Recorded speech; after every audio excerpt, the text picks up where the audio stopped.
This isn't really about packing. If it were just about packing, you'd already know what to do. Tape, boxes, a truck, not complicated. The real reason downsizing feels so heavy has almost nothing to do with logistics. It's this quiet thought that sits underneath the whole project. One most people never say out loud: I only want to do this once. I can't afford to get it wrong. Think about what that actually means. Unlike moving in your 20s, where getting it wrong just means a rough weekend and a lesson learned for next time, this move often doesn't come with a next time. The things you let go of may be gone for good. The home you choose may be the one you're in for the next 20 years. The energy this takes may not be something you want to spend twice. So the stakes feel enormous, even when the boxes themselves are just boxes. And that fear shows up as smaller questions, the ones that actually keep people stuck at 2 a.m. How do I decide what to keep when almost everything feels like it matters a little? What if I throw away something important and only realize it months later, when it's too late to get back? How long is this actually going to take? Weeks, months, longer? And underneath all of it, can I even handle the emotional side of letting go of a life I built? If any of those questions have crossed your mind, you're not overthinking this. You're taking it seriously because it deserves to be taken seriously. And every one of those questions has a real answer. Here's what I can promise you by the end of this video. You'll have a clear, calm answer to how do I decide what to keep. You'll understand exactly what to do if you're worried about accidentally throwing away something that matters. You'll have a realistic picture of how long this actually takes, so you can stop guessing and start planning. And you'll understand why the emotional side of this is not a sign you're doing it wrong. It's the most human part of the entire process, and there's a way through it that doesn't require you to be a different kind of person than you are. This isn't a packing tutorial. It's a guide for getting through one of the biggest transitions of later life without getting it wrong. Step 1. Set the goal before the boxes. A downsizing project without a goal isn't really a project. It's chaos with boxes. The first step isn't packing at all. It's sitting down and writing out, in plain language, why you're doing this. More time with grandkids, less to clean, no more stairs, lower bills. Then put that reason somewhere you'll see it, because when a decision gets hard, that goal is what makes it easy again. This is also where how long is this going to take starts to get an answer. A downsizing move with a clear goal and a realistic runway. Most people find 6 to 10 weeks is enough for a full house, longer if you're doing it around a job or health considerations, shorter if you're more decisive by nature. The honest answer is, it takes as long as it takes to do it without rushing every decision.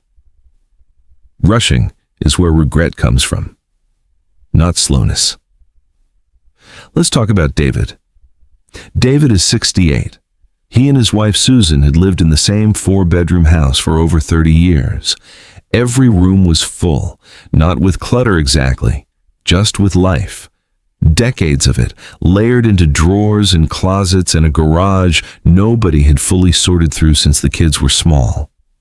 When their youngest moved out for good, the house started to feel too big, too quiet, too much to clean, too much to heat, too much to maintain for 2 people. So David and Susan decided to downsize into a 2-bedroom condo closer to their daughter. David didn't sit down and write out his reason for downsizing. He just knew the house felt too big. So the next weekend, he started throwing things into boxes. 3 weeks in, he hit a wall. Every decision felt impossible. Keep the china cabinet? Keep tools in the garage he hadn't touched in 5 years? Without a clear goal, every object became its own exhausting debate, because he had nothing to measure the decision against. David had a reason to move. What he didn't realize is that there's no universal right amount of stuff to own. The goal isn't to match someone else's minimalism, it's to match your life to your goal. Step 2. Decide What to keep before moving, not after. Here's the actual answer to how do I decide what to keep. Ask 3 honest questions of each item. Does it serve a real purpose in my life right now? Does it carry genuine sentimental weight? Not, it might be worth something. But does it actually mean something to you? And would I genuinely miss it if it were gone? If the honest answer to all 3 is no, it isn't downsizing to release it.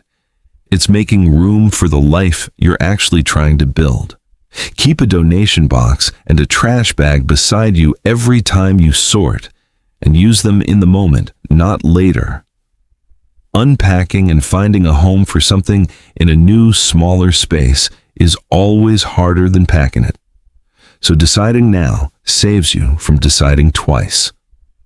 Now, the second fear.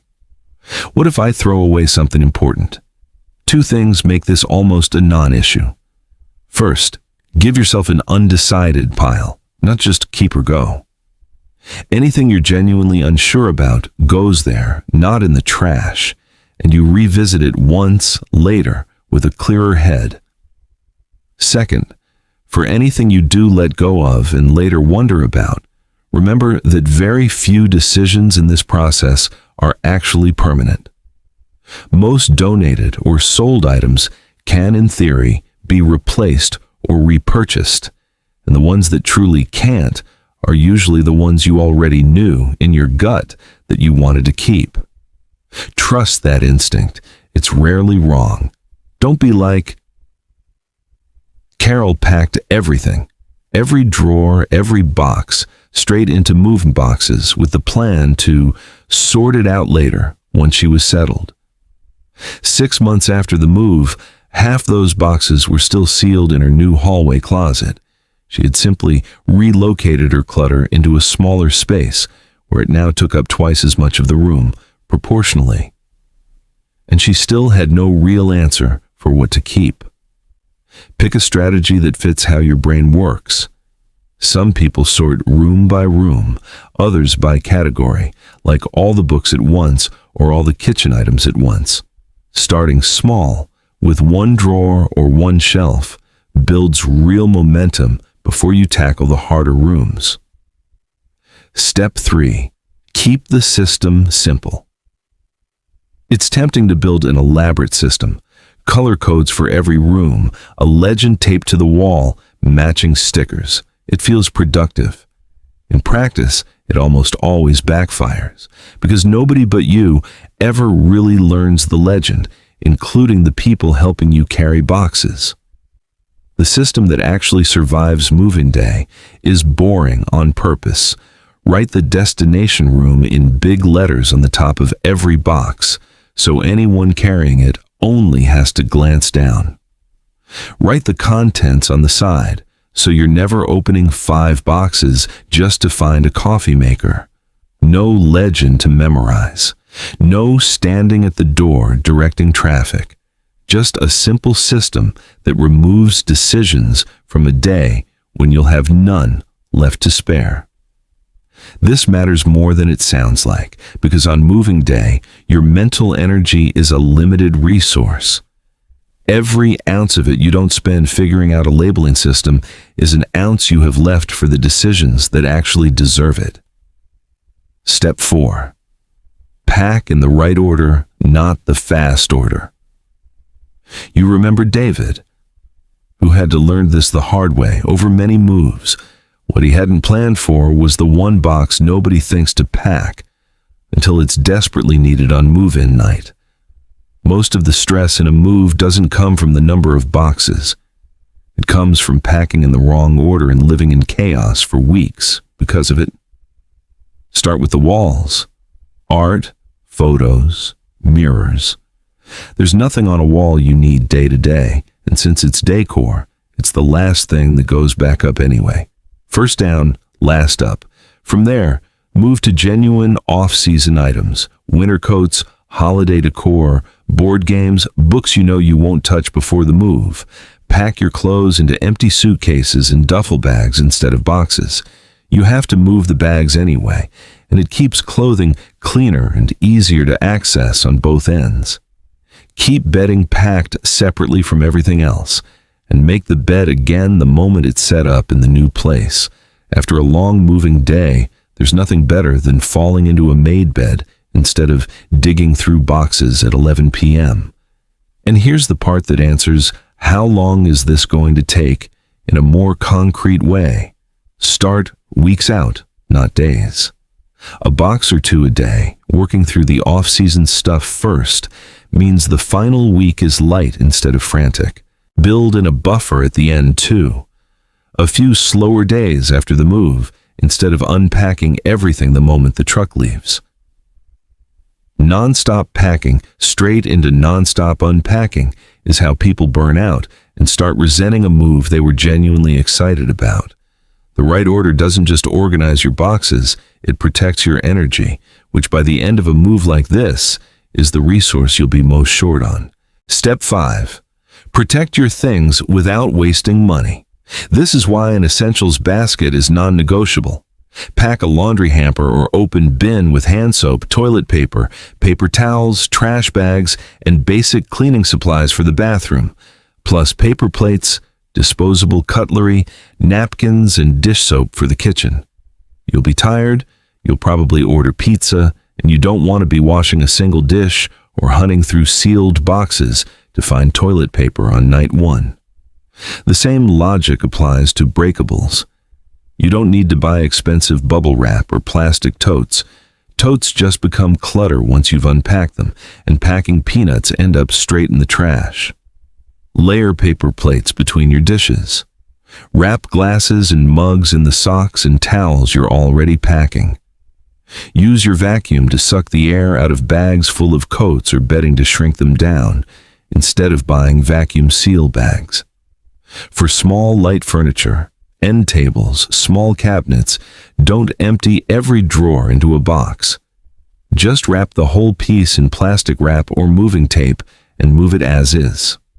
One more resource almost nobody uses. People give away moving boxes and bubble wrap constantly online, and most workplaces have empty boxes sitting around.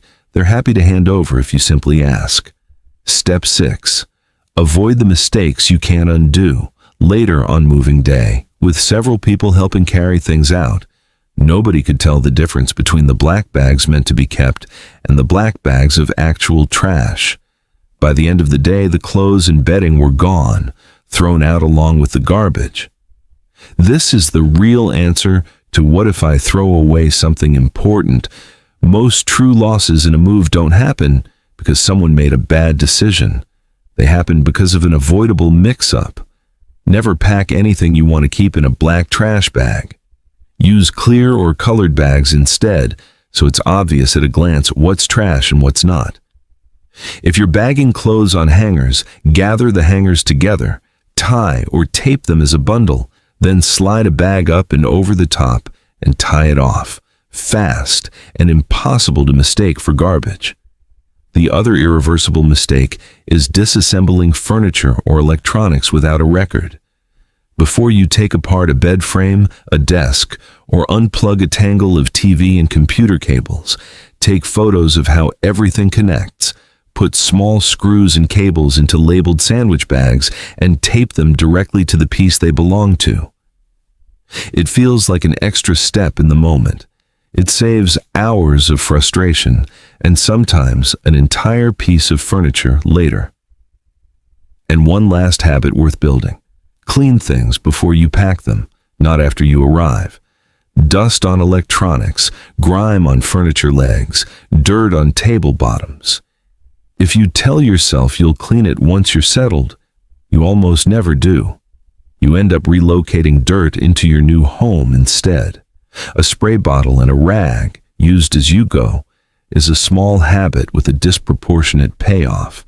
Every mistake on this list is one you can avoid on your own. But the final step in this method isn't something you can do alone, and it's the one people are most likely to skip out of pride. Step 7. You don't have to do this alone. Some items are genuinely difficult to part with, the ones with real sentimental weight or the ones that simply can't be replaced. David, rushing to hit his 6-week deadline, made several of those decisions in a single exhausted weekend without asking anyone for a second opinion. A few of those choices, sold, donated, gone, are the ones he still thinks about months later. Now, to the question underneath all of this. Can you actually handle the emotional side of letting go? Yes. And here's why that question is the wrong one to be losing sleep over. The emotional weight you feel isn't a sign you're doing this badly or that you're somehow less capable than someone who seems to breeze through it. It's a sign you built a real life in that house with real memories attached to real objects. That's not a flaw to fix. It's simply what it costs to have lived fully somewhere for a long time. It's completely fine to keep things that matter to you.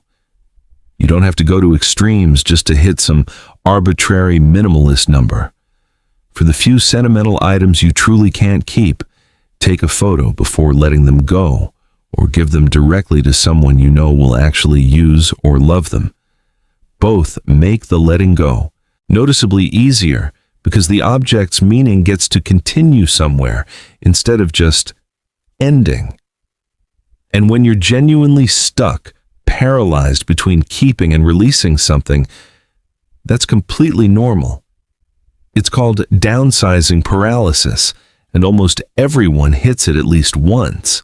The fix is twofold. Go back to the goal you wrote down in step 1 and ask someone else, a partner, a friend, a family member, what they'd do. A second perspective breaks the paralysis faster than anything else, because it pulls you out of your own head for just long enough to see the decision clearly. This is also true of the physical move itself. If friends are helping you carry boxes and furniture, feed them. It matters more than people think, and it's simply the right way to treat someone giving up their day for you. And if you're exhausted on move-in night with no bed assembled yet, there's no shame in pulling out a sleeping bag and a camping pad and calling it a night. Tomorrow is for building furniture. Tonight is for rest. You were never supposed to carry all of this, the lifting, the deciding, the letting go, entirely by yourself. Asking for help isn't the failure. Trying to do it alone is what actually gets people into trouble. I promised to tell you David's actual mistake at the beginning. It wasn't selling the house. It wasn't downsizing into a smaller condo. It wasn't even the 6-week timeline. David's real mistake was making a series of permanent, irreversible decisions while emotionally exhausted and completely alone in the process, instead of slowing down enough to ask for a second opinion on even a handful of the choices that mattered most. So, before you downsize, walk through these 7 steps in any order that works for you. Home isn't always the place you've lived the longest. Sometimes it's the place that gives you the best chance to keep living the life you actually want. You are never going to get every single decision perfectly right. Nobody does. But that was never really the goal. Downsizing isn't about having less. It's about making room for time, for ease, for the years still ahead of you. And you don't have to carry any of it alone to get there. I'm curious, if someone asked you today whether you should downsize, what would your biggest hesitation be? I'd genuinely like to read your answer in the comments. And if you enjoy thoughtful conversations about retirement and the decisions that shape it, consider subscribing. That's what this channel is here for.